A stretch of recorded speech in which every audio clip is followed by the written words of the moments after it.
Welcome back to PreForm Updates. My name is Tom and I'm the product manager for PreForm. PreForm 3.62 is out with exciting new features. Let's get into it. PreForm version 3.62 introduces multi-build projects, allowing you to manage tons of parts across multiple prints, all in a single window.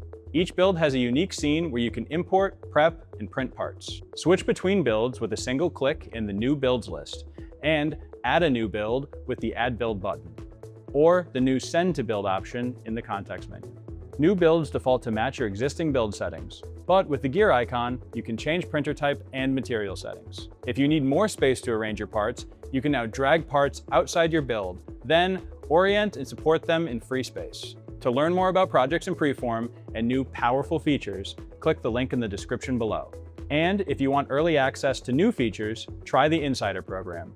Multi-build projects have been in the Insider program for months, being used by customers just like you. To get access to the PreForm Insider program or to download the latest version of PreForm, click the links in the description below. And that's PreForm 3.62. Thanks for watching.